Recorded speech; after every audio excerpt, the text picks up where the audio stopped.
good morning and good evening, everyone. Based on your time zone, I'm Praveen, and I'll be talking about developer console. So yeah, let's start. Right? Salesforce is not just a CRM software. It is also a platform to develop enterprise level application. And in order to do so, Salesforce has its own framework and languages in place. And in order to like code in those languages and framework, you need a tool at the end of the day. So that's where Developer Console comes in. So it is an integrated development environment which is natively built into Salesforce, where you can develop your applications and you can debug your applications, test your application, and there are a few other tools that are out there in Developer Console which would come really handy when you want to see the records that are being like generated in your UI, and you can definitely run SOQL as well as social queries within Developer Console. Now, this is how the developer console would look, and we have there's like three main parts in the console. The first one is the menu bar, where it contains most of the options like file, edit, debug, test, and workspace.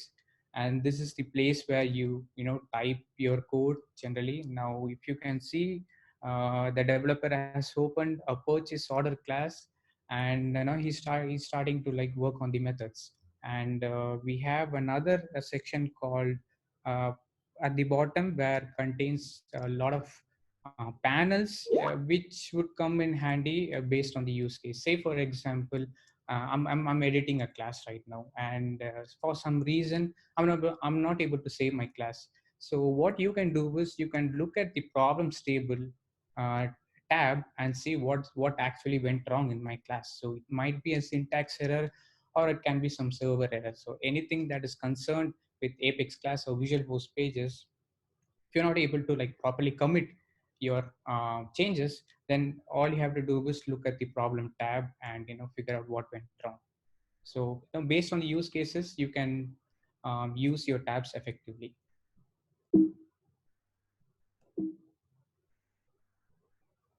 Okay. Like I told, in order to like develop your applications, you need to create components, right? So say for example, if you're developing Java applications, you have to create Java classes. Similarly, in Salesforce, we have a lot of frameworks out there in order to develop UI and backend logic. So for instance, you can create Visual Force pages, Visual Force components, and Lightning components. And for the database and for your Apex behind the scene processing, you can create Apex classes that can be found under File. And when you hover over New, I'll show it in the demo. When you hover over New, it would present you a list of components that can be created.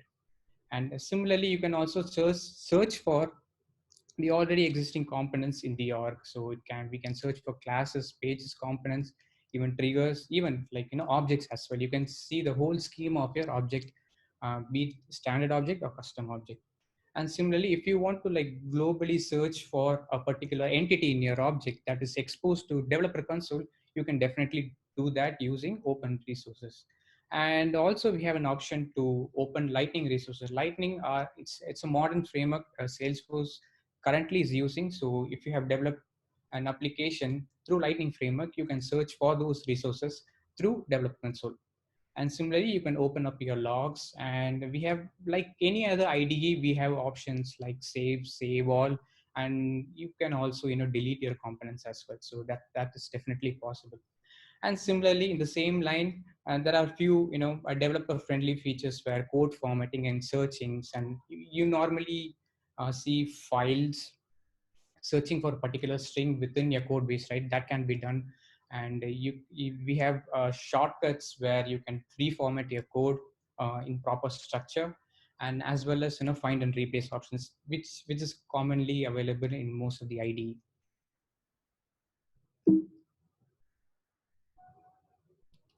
Now, debugging an application. Now, let us say you built an application, and for some reason it is not working.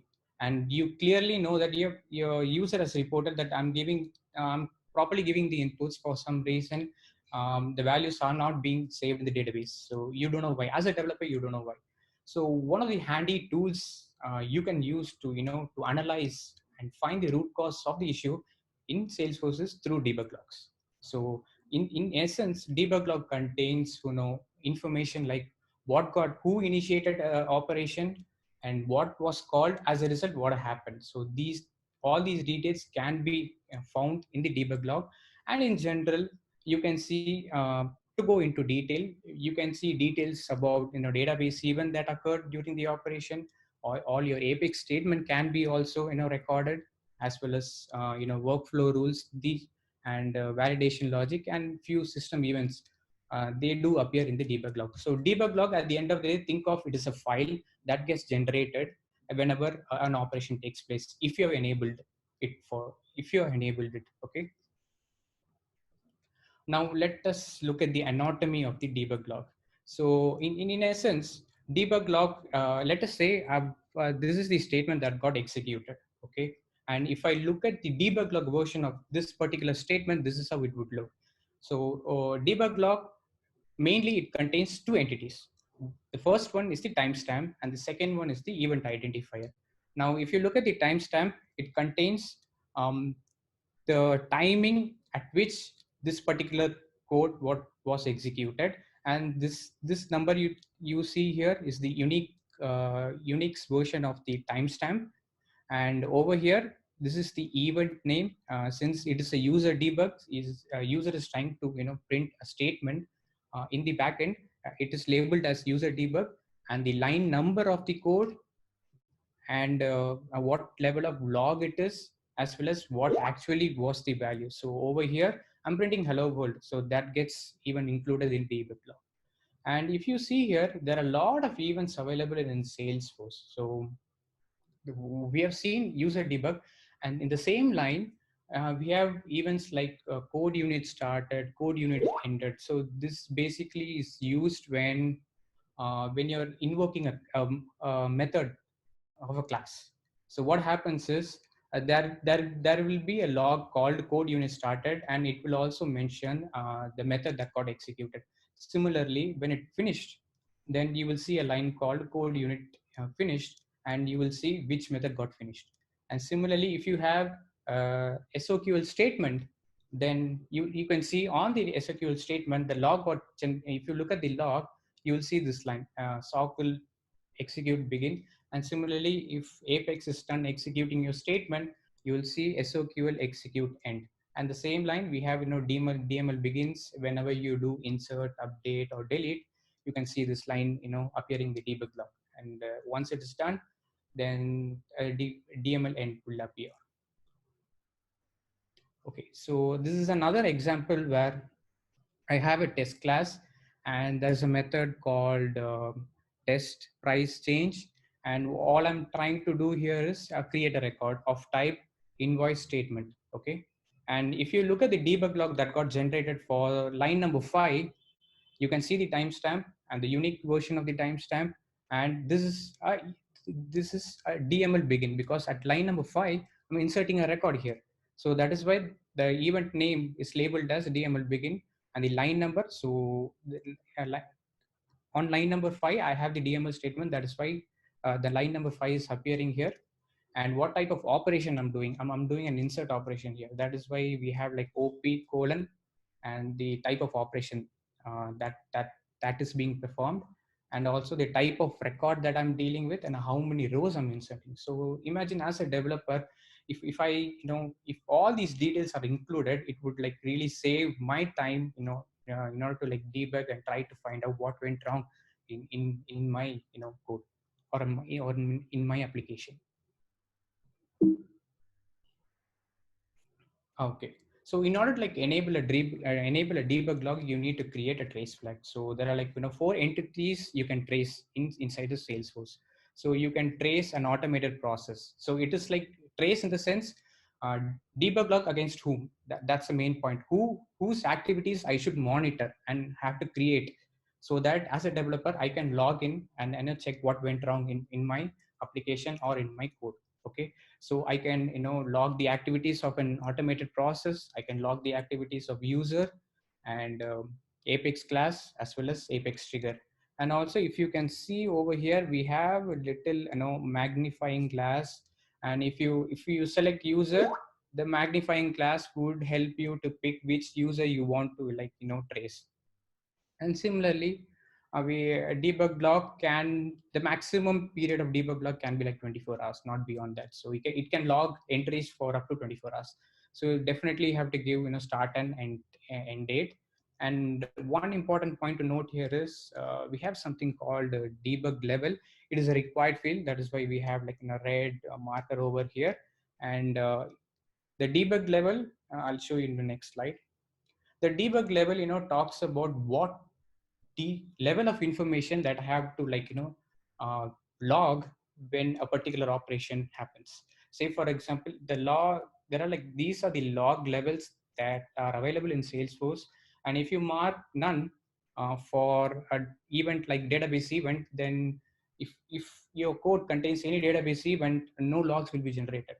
And if you like log the database event as error, only when an error event happens during a DML process, only then the log will be generated. And similarly, we have like warning and info. Info like it includes basic level details about event category. And similarly, in the same line, we have fine, finer, and finest. So it contains a lot of information. If you set finest, it includes a lot of information like heap size, what is the physical address of a variable or a method that gets stored. All these things can be generated within the debug log. And this is the category. So we have database category. We can look for workflow. If you're really interested for let us say your code works fine, most of the validation logic only works fine, but somewhere and your if or an else is not working. So you're only interested in your apex code, right? So you can set uh, the debug level to fine or finest in your apex code, and rest you can set it to none, and start tracing a particular user action or a class so that you can figure out what went wrong. Okay.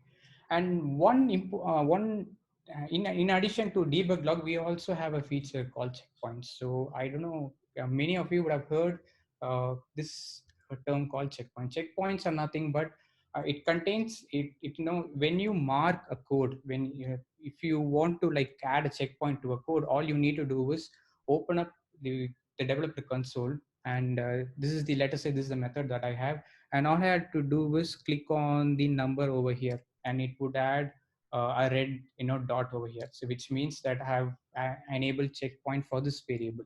And similarly, I can do that. I have done it for like 4 variables. In essence, what happens is when get contacts gets called, all the checkpoint, what it would do is it would take snapshot of the values that got assigned to that variable when the code got executed. Very simple. So when line number 6 got executed, the value of limit value was 10. And when you look at the checkpoint UI, or after 11, after line number 11, you can see that the limit value got changed to 20. So this is how it would look. So like I said, I have marked 6, 7, 10, and 11. You can see in my screen, and you can see this is the checkpoint location where you can see what are the variables that have been marked in order to analyze.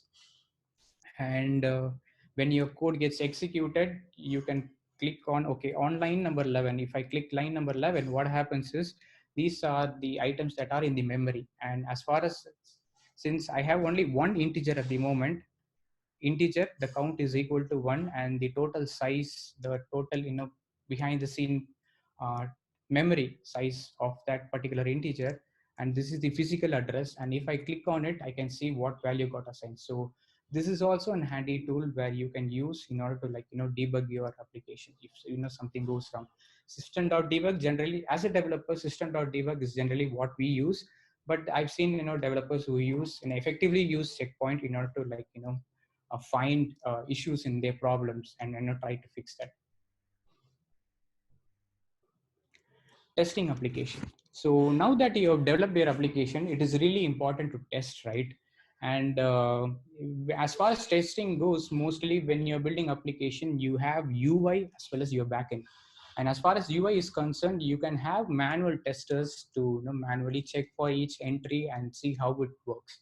And also you have few tools like Selenium, which does a pretty good job of testing your UI flow. In addition to that, in order to test your backend, in order to test your Apex class or Apex trigger, it is really important for you to create a test class. And a test class is a class with add test notation, which would like generally help you to validate your business logic. And you can also simulate records in test method, and the records that you create in your test execution will not directly interfere with the actual record that is there in the org. So as soon as the test method goes away, after it runs, then all the data that got created, all the manipulations that you have done will be reverted back. So, and in order to like analyze again testing, if you look at testing, there are situations where logically your application might not work, or sometimes you might see performance issues.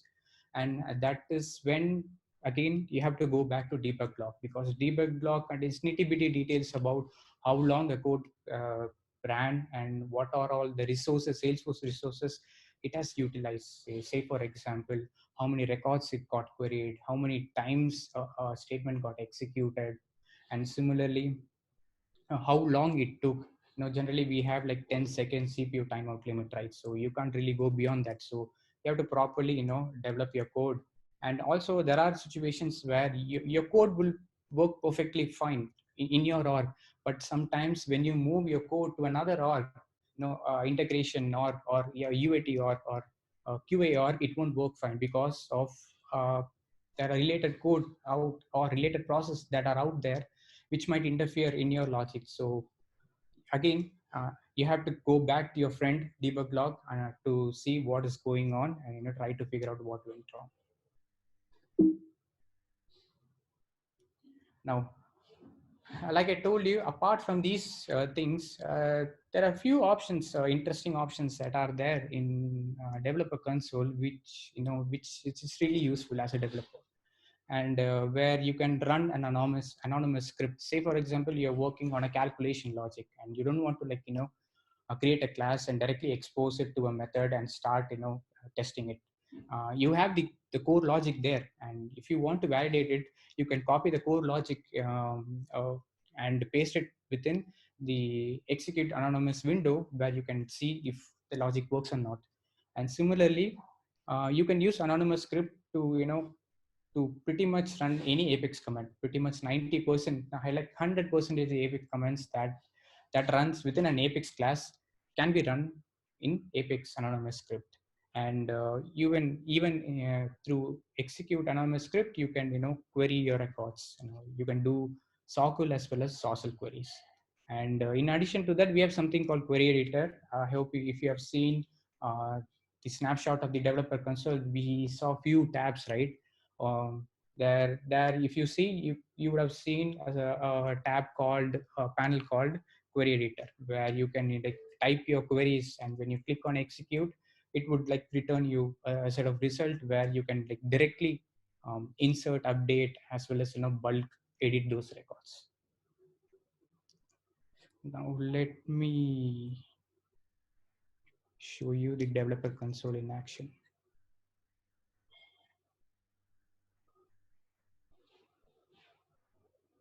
Am I sharing my screen? Not yet, Praveen. Okay. Stop sharing, yeah.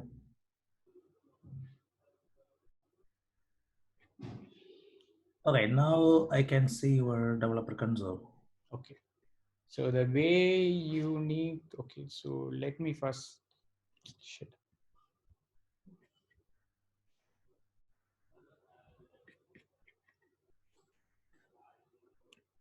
Let me bring this at the bottom. Okay, let me close this.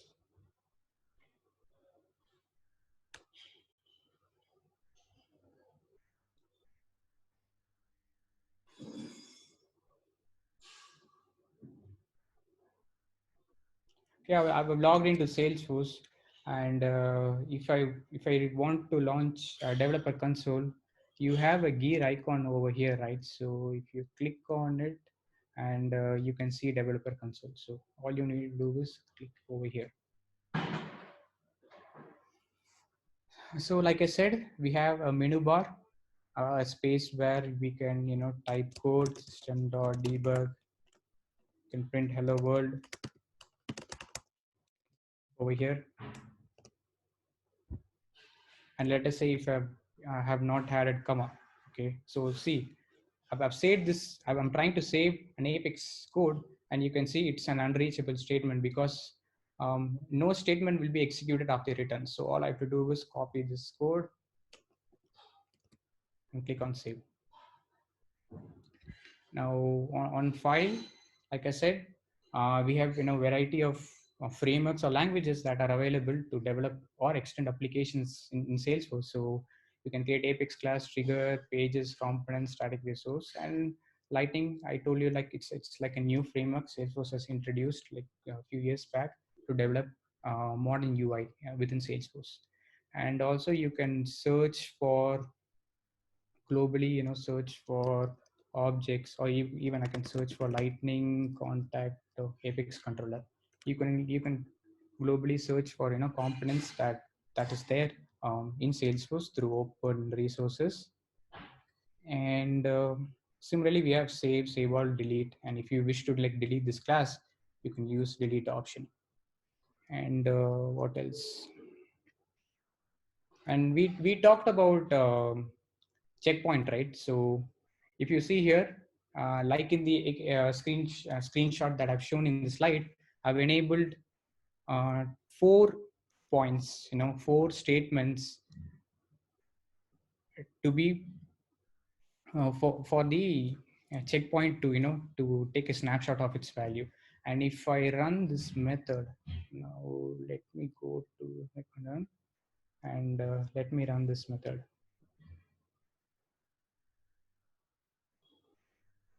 Now I'll click on checkpoint. Okay, I have to refresh it.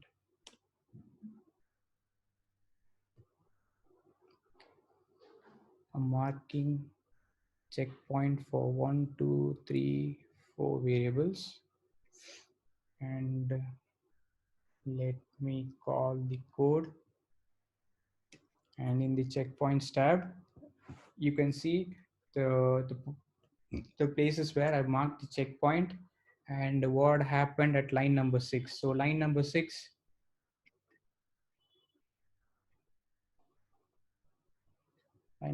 nothing happened. Let me go to line number 10. Line number 10, there are like two entities are there, contacts and limit value, and the value of that integer. And you can also see over here what value was there, 10.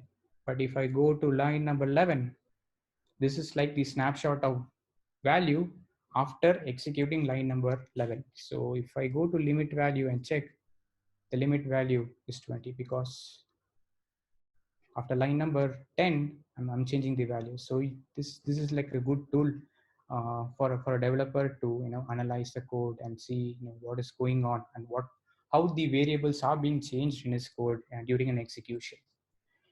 And I'll show you the log how it works, and let me create a debug log for you.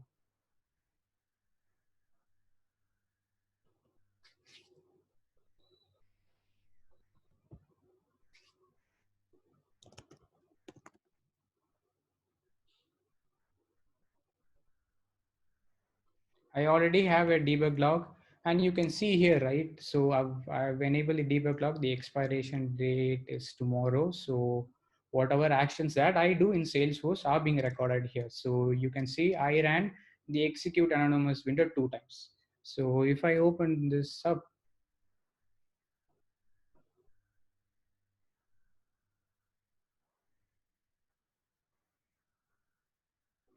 you can clearly see here method entry, which clearly tells what method got called, and at this point of time, the apex during the apex processing we are entering this method. Okay, great. And variable assignment, we are assigning a value 10 to limit value variable. Okay, and then over here we are invoking a socle. So you did see a query right over here, line number 7, we are querying contacts. So if you look at here on line number 7, we are doing socle execute begin, and also you can, this is also good details, right? So it also displays the limits that you're consumed. You don't, sometimes you don't really have to, call the limit class. If you have the debug log set to fine or finest, what happens is a Salesforce includes these extra details. So it comes, which is really useful. So over here, I've done only one query. So that is why out of 100, I've used only one, and I haven't done any aggregate queries. So we have a limit of 300 aggregate queries that can happen within an execution. So I've done only zero. So great. And as soon as the socle ends, you can see socle ended at line number 10, and the number of rows that got returned is 10. And if you see the amount of limit that I've consumed 10 out of 50,000, which is what Seaman said in his presentation, right? And also it also includes the heap size details about each variable in a method. And similarly, what we did is we changed the limit value to 20. You can see again we are doing a variable assignment, and we are again querying at line number 11. So far you have seen here, right, within an execution till line number 7, till I've done only one socle query. But if you go over here to line number 11, I'm querying the same table, and you can see here the number got increased. So out of 100 now, within a transaction, within an Apex execution, I've done like I've utilized two queries, and similar, and also the aggregation stays the same. And here over here, since I've increased the limit to 20, the number of records that got returned is 20. And if you see here, out of 50,000 records, now I've already I've queried 10 and now 20. So totally 30 records are being utilized. So this is all these details, basically all these details are really useful as a developer in order to write efficient code. And if your code misbehaves in the sense logically, it might work fine, but still you don't know why you're still hitting governor limits. And go to your debug log and properly set the debug log level and try to figure out what went wrong, because all the details that you're looking for your problem, it's here. All you need to do is have little patience and a little bit time to debug into all these details, what Salesforce interprets behind the scene for us, in order to uh, figure out what went wrong. And you saw we did add hello world debug, right? So this is what, so it is a user debug statement, and it is on line number 14. This is like a general debug, and what value got printed. So over here we have hello world. And uh, on line number over here. So after this, that's it. We are pretty much done with that method, and Salesforce, adds the method exit as soon as the method gets, as soon as Apex, executes this method, and once it is done with it, it would log the method exit statement, and that's what. And over here you can see the profile of the resources that we use. So social queries, we have utilized 2 out of 100 social queries, and the number of query rows we utilized is 30 out of 50,000. And if we had utilized few other things that are mentioned here, it would have recorded it. Okay, and this is how detailed um, the debug logs are. And definitely this is something that as a developer you should always look into when you have a problem, and you should have a good understanding of how debug log works. So it is really important to become a good to understand debug log in order to become a good developer in Salesforce. And what else do I have? Okay, I Okay, so I told you we have a query editor, right? So where you can type in your queries. So if I copy this query over here, let me copy this.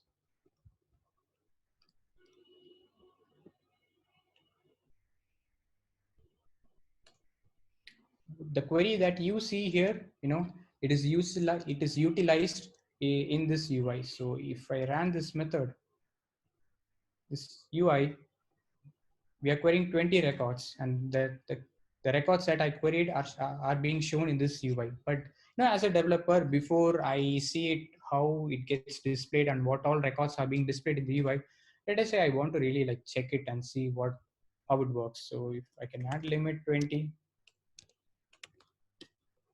click on execute over here. So all the records that you see on the UI are displayed here. So over here, what you can do is hello world does not have a birthday. So let me copy this birthday over here.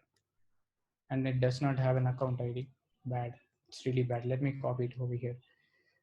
And let me change the value of the select record. The world.com. And I can like edit multiple records that I want. So I can change the year to 19 over here, and I can copy the value from here and paste it here. You can see all the changes are being marked by red indicator. And once you're done changing your records, all you can do is click on save rows. That's it. Pretty simple. Now if you go over here, hello contains the hello word, and it also contains the birthday. So even you can delete your records. Say like you don't want this record to be appearing. So in UI, click on delete.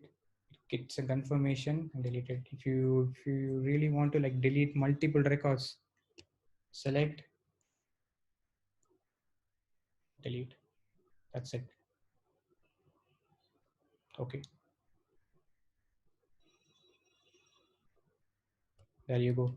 And if you really want to insert a new record, I can give my name.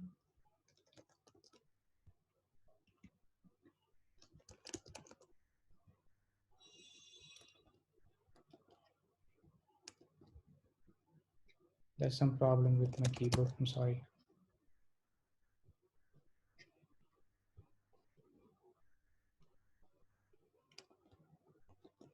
What I'll do is I'll copy the value. Weird, it's not working.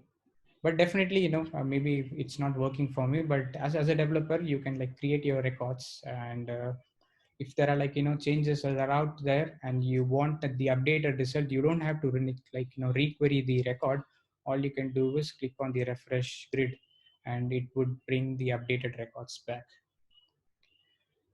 And we did talk about test classes, right? So I told you a class that has at test annotation is a test class. So like I told, like even Seaman told in his presentation, a test class should not be generally used to cover your code, because of in order to properly validate your code, even though you're testing it, but still you need to develop scripts in order to run your apex method or apex code, which you have developed independently without user intervention, or without a user clicking on a button and calling that method. So you need to create such methods and invoke them independently and see how that works, because it is very critical when you're building an application where it can be utilized in multiple places. Not only it can only be used in UI, it can be used in multiple places, right? So it's really important to independently test your methods. So that is one of the reasons why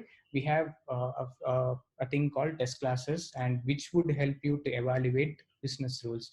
So imagine we have a scenario where I've created a calculator service, and I've added an add method.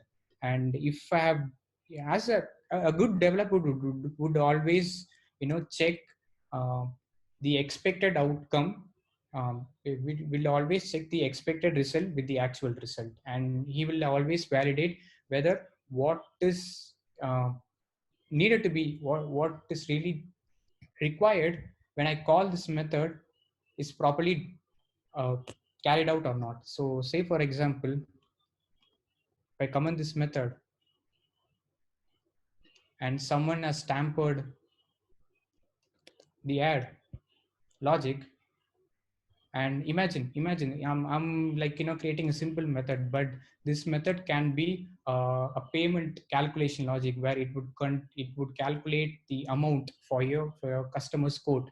Okay, so imagine if someone has tampered with this method, and without even validating if the method returns appropriate result, if I deploy this to a live environment, that's it, it would create a lot of problem.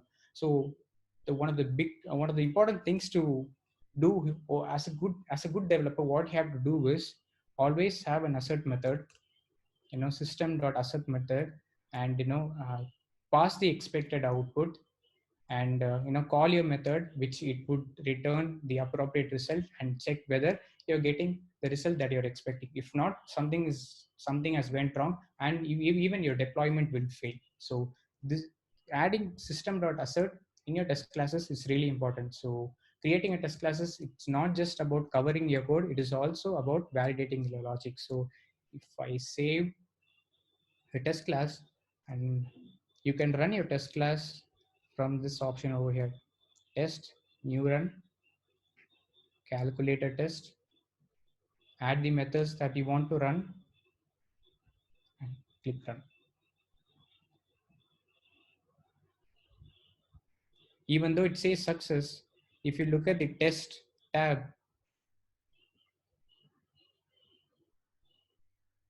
it would say the actual method, the message why it got failed. So I'm expecting 3, but at the end of the day, after calling the add method, the method returns 4, which is definitely incorrect, right? So as a developer, if you have test methods with assert, it is easy. It becomes really easy for developers to capture error before it goes to the live environment. So all these things are really important when you're developing, you're testing your applications. So um, that is all about test classes, and I've covered query as well, and I'll show you the anonymous script. So you can see here, I told you whatever Apex code that you write in Salesforce can be run within an anonymous script, right? Script. So in order to open up an anonymous script, you have to go to debug, open execute window, and I'm querying the method contacts, and I'm querying 10 contacts, and what I'm doing is using the advanced or extended for loop.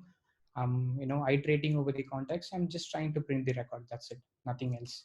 So if I execute this method, and in your log, since this is a debug statement, I can filter my records, my the entries in the debug log through their debug level. So since this is a debug, you can see all the contacts that got queried are being iterated and printed within the debug log file. And if you really want to download the log, you can download the log directly. I mean, sometimes you find a lot of trouble viewing the debug log within Salesforce. So you can copy this, go to place where you can see all the statements clearly, and you can navigate and find what you're looking for. All right. Okay, so that is pretty much it about debug log. I hope the session was helpful, and thank you. Over to you, Nixon.